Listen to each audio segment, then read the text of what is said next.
Shop playing room, test 1, 2.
All right, it's just after 9:30, so I'm going to call the meeting to order. We do have quorum in our bare bones committee that we have here with 5 members, but Councillor Hughley should be here at some point. I won't repeat that, Councillor Elshinteri. Just want to welcome you to the inaugural meeting of the Agricultural Affairs Committee for this term of council.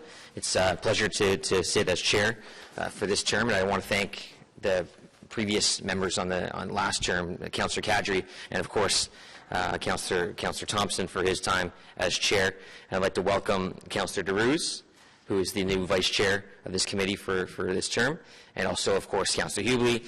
I'm sure he's listening simulcast because we have there's probably thousands of people that listen to simulcast at this meeting, so I can only imagine that Councillor Hughley is currently one of them. So again, we're looking forward to the work of this term. We've done a lot of good things in the last 4 years, and we don't always tout about them as much as we probably should. For instance, the expansion of the severance allowance to allow for a second severance on properties in the rural area, the allowance of building on Councillor Hughley, yay! Councillor Hughley, yay! So, but the allowance of lots of record, building on lots of record, we had an issue with that, and we corrected that through an anomalies report, which I think was good for the rural area. For this term, one of the things which we'll get into shortly is moving the meetings. So this would be the first and likely last meeting held in Champlain Room, as we'll be looking to move the meetings to Ben Franklin Place for the remainder of the term. It doesn't preclude us from being able to go out and host meetings in the rural area on a needs basis when there's a major issue. Like, for instance, we will have several issues coming up in the future. I know that Councillor Blais will be working on the Carlsbad trickle feed water system. I know in my ward we'll have several development applications in Richmond and Manotick. And there's always fun stuff going on in West Carleton with Councillor Elshinteri. So we'll have opportunity to be able to go out and host meetings in the rural area as we see fit, to make sure that when we do go out to the rural area for meetings, we're there with an agenda that fits the environment we're in. Of course, that wasn't always the case in the last few years, and we heard that time and time again from our passionate residents. So we want to try to address those issues, of course, and then keep in line with the fact that we do want to make this committee as accessible as possible to the folks that we're trying to serve. So, having said that, we'll get right into the agenda. Declarations of interest for today. Seeing none. Confirmation of minutes from the meeting of October 1st, 2014. Carried.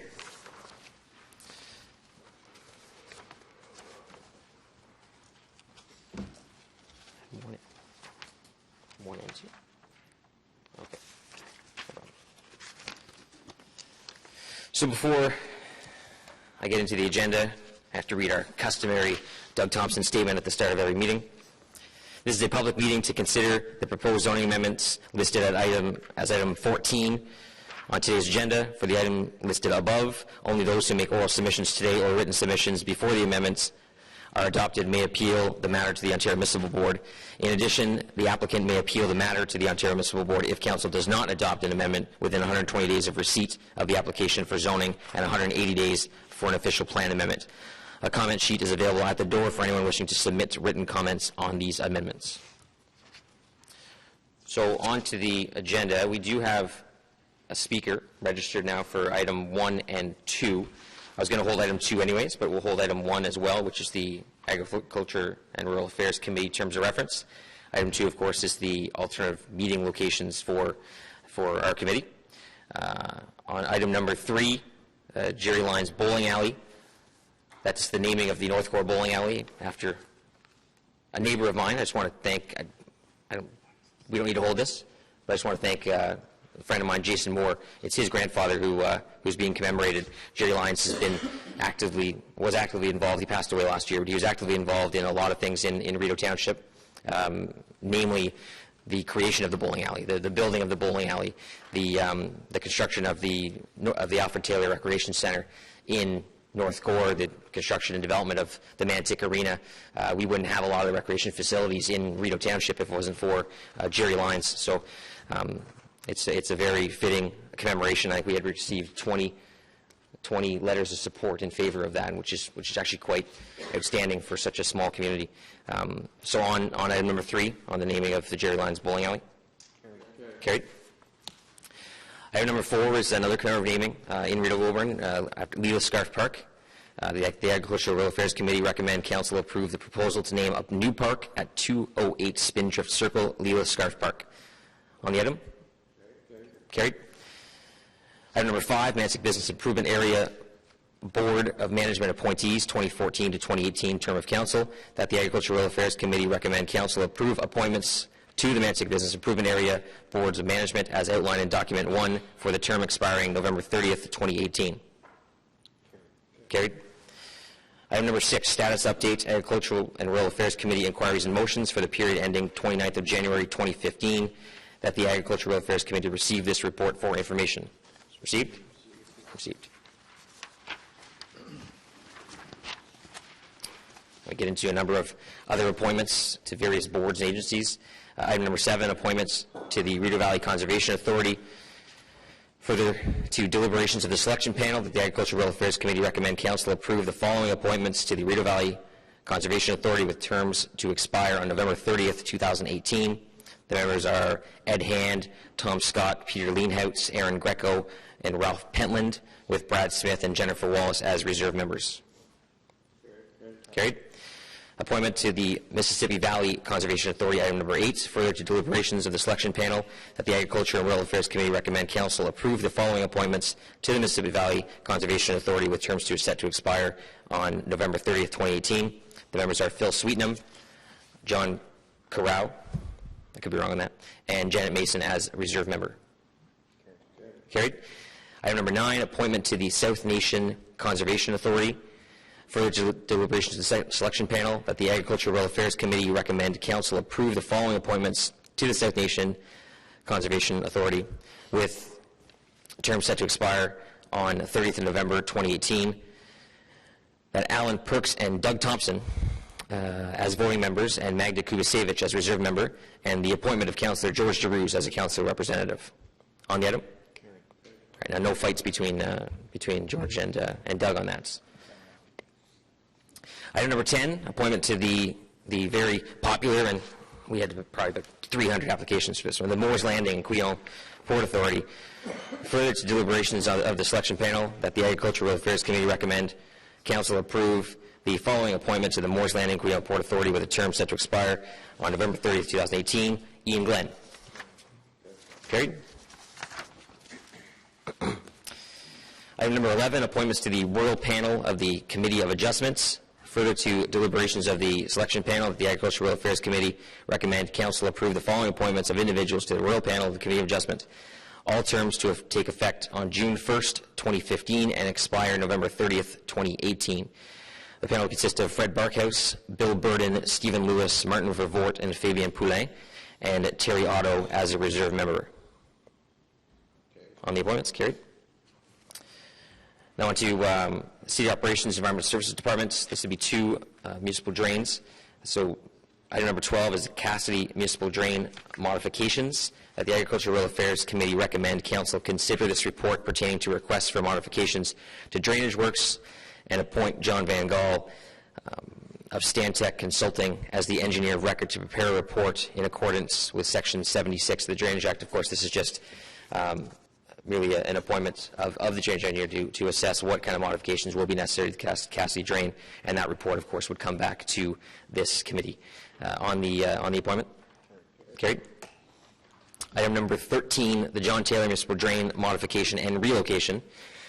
That the Agriculture and Rural Affairs Committee recommend Council consider this report pertaining to requests for modifications and relocation of drainage works and appoint Andy Robinson of Robinson Consultants as the engineer of record and prepare a report in accordance with Section 78 of the Drainage Act. Carried.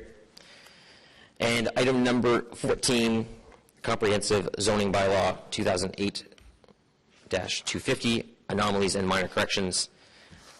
In that report, there's about 3 items that pertain to the rural area, that the Agriculture Rural Affairs Committee recommend Council approve the amendments to Zoning Bylaw 2008-250 as illustrated and detailed in documents 1 and 2.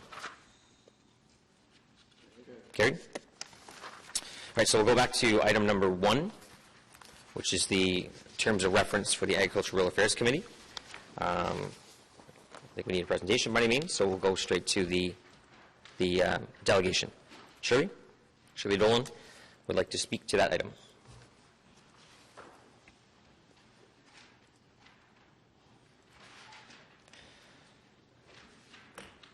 Welcome back, Shirley, and as you know, you have 5 minutes. I won't need anywhere near 5 minutes. Thank you, Mr. Chair, Mr. Vice Chair, and councillors. My comment today is very brief. There was an indication, I don't know if it was in the newspaper or where I saw it, that this committee might be entertaining the notion that they would have any changes to the official plan that would impact the rural areas come to this committee. And I would just like to say that I very much support that. I think official plans are quite complex, and a discussion at this committee of those items that would affect the rural areas would be very useful, I think. Yeah, I completely agree. I completely agree. Thank you, Shirley, for that presentation. I back in December, I put forward a motion to bring the oversight of development charges in the rural area to this committee. That's in the terms of reference that you see here before you. And seeing as we won't review the official plan until 2018, my intention is to bring forward a similar motion during the midterm governance report, which would be likely in 2016, early 2017, to do just that, to bring oversight to the official plan amendment items that pertain to the rural area to this committee, so that when that official plan review does take place in 2018, 2019, that this committee has that oversight. Thank you for that clarification. Thank you. And you can stay there. Do you want me to stay? You might as well stay. There's no point to go. Sure. So anything else on terms of reference for the committee? Oh, sorry, we have a technical amendments that we have to put forward first. And it's not yours. Councillor Deroux, Vice Chair Deroux. Therefore, be it resolved that the Agriculture and Rural Affairs Committee terms of reference be amended by replacing bullet 4 under general responsibilities with the following. Receive report from staff regarding the exercise of delegate authority by law 2014-435 on items within the committee's mandate.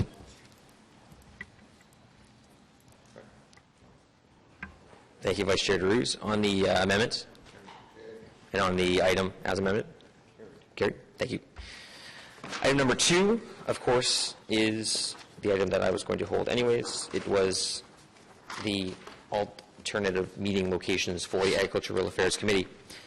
Before going to the delegation, I just wanted to speak to this briefly, just to let you know where this came from and why we looked at doing this. At the end of last term, when we were preparing the governance report,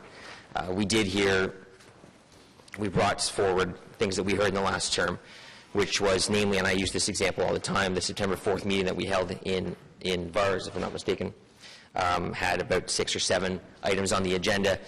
The closest item to that location was 5557 Dickinson Street in Manotick, which is approximately 37 kilometers from the meeting location. So every single item on that agenda required people to travel the entire length of the city just to get to the committee meeting where their items were being heard. Of course, this creates the illusion that we're trying to avoid having their inputs, and we want to try to avoid that, the optics of that, which is why we made a decision to stop doing the regular traveling meetings in the rural area. Of course, I was clear to say at the time that was not that we didn't want to do those at all. It's just that the way we were doing it in the last few years wasn't working anymore. But bringing this report forward at my request was all about trying to find another way to do it, another way to hold these meetings where we're closer to residents, and bringing them all with the will of committee, bringing these meetings to Ben Franklin Place, which is the geographic central location of the city, of course, aptly named Center Point. It achieves that. It's a lot easier for a lot of residents to get to, even Councillor Blais, who has to drive a little bit further. But the rest of us are all kind of South End and West End councillors, so 4-1. It really doesn't matter. It's true, he gets a bus pass with his Transit Commission chair, so we're just trying to make sure that he sees more of the city as Transit Commission chair. It's win-win for everyone. Yeah. But also the fact there is more available parking. It's free parking. We're hopeful that it'll be welcomed in the rural area, and from what I've heard, it is. We haven't set a time so much as to say that in the next, I think the first few meetings, we should stick with a morning time of 10 a.m. through the winter, and then I would encourage my colleagues to confer with their residents as to if they feel there would be a desire to have evening meetings, particularly in the summer months. But I think that's still up for debate as to whether we do that. Of course, we can change those times as we see fit, and as we can with the meeting locations, as I mentioned before. So that's where this came from. That's why we're here. That's why the report's here. And I just wanted to touch on that briefly before listening to what Ms. Dolan has to say. So, Shirley, on the item. You stole my thunder a little bit. We certainly agree. I've talked to a number of people in the rural area, and they certainly agree that Ben Franklin Place is a very good option. And in fact, I think I did send an email to the committee just offering that as a suggestion, and we're very glad to see that you've adopted that as the place for regular meetings. For all the reasons that you said and the report said, it's going to work out very well. The only reason I put forth an indication that I wanted to speak to this was because the time was not mentioned, and you have covered that. We'll start at, I believe it's 10 o'clock, or yeah, I the think meetings will be? At least for the March and April meeting, we'll start at 10 a.m. Okay. And then we can discuss that further before we get to the June and July, the May, June and July meetings. Okay. Okay. I appreciate that. I did get feedback from some members of the public that evening would be suitable. So I'm very happy to hear that you're considering that, and I will certainly bring this information back to people that I'm speaking about, and I think they'll be very pleased to hear the direction that you're going in. Thank you very much. Thank you, Shirley, for taking the time to come out this morning. Does anyone have any questions on the item, on meeting locations? No? Seeing none? Just cognizant that major items relating to the east end of the city will require simultaneous translation, and ensuring that facility can accommodate that. Yeah. Jan, can your former town hall accommodate that?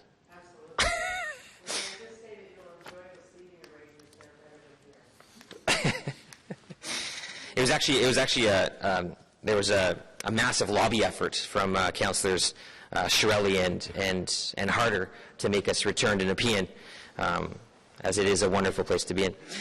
So we're slowly moving. We're still one committee at a time, and all of a sudden Nepean will be the center point of the entire city. All right, on the item, carried. Thank you very much. So back to the. We actually have one item that we need to add at the end here. It's just in regards to having a rural representative on the Rideau Corridor Landscape Strategy Steering Committee for the 2014-2018 term of council. So we have to waive the rules to add the item. Councillor Blake. Thank you, Mr. Chair. So the first is the waiver of the rules that the Agriculture and Rural Affairs Committee approve the addition of this item for consideration by the committee at today's meeting pursuant to Section 89.3 of the Procedure Bylaw. On the item? Carried. Thank you. I'm just going to go to the therefore be it resolved. Therefore be it resolved that the Agriculture and Rural Affairs Committee recommend the council nominate Doug Thompson to be the City of Ottawa's rural representative on the Rideau Corridor Landscape Strategy Steering Committee for the 2014-2018 term of council as described in this motion. So our past chair was the member on this committee for the last 4 years, alongside Councillor Chernyshenko, who was the urban member of this committee. Prior to that, it was Councillor Thompson again, and Councillor Doucette from 2008 on. We figure it's important to have continuity. Councillor Thompson Doug Thompson has expressed interest in resuming his role, so we feel it's important to maintain that continuity and give Doug something to do, so he doesn't bother us and come speak to open mic sessions and whatnot, because he's warned us about that. So on that item, carried. Thank you very much, and congratulations to Doug Thompson, who's possibly listening in from Florida. Oh, he's back from Florida. Oh, good. They kicked him out. His work visa expired as a temporary counselor in Naples, Florida. All right. Any in-camera items? I know there's none, so moving on. Information previously distributed, all-terrain vehicles, usage of Blanchfield Road update. That's received. Open mic session. No one's registered for the open mic session. Notices of motion for consideration at a subsequent meeting. Received none, seeing none. Inquiries. Received none. That's it. Adjournment? Good stuff. We'll see you again. Our next meeting is on March 5th, Thursday, March 5th, and it'll be at 10 o'clock in the morning at Ben Franklin Place. Thank you very much.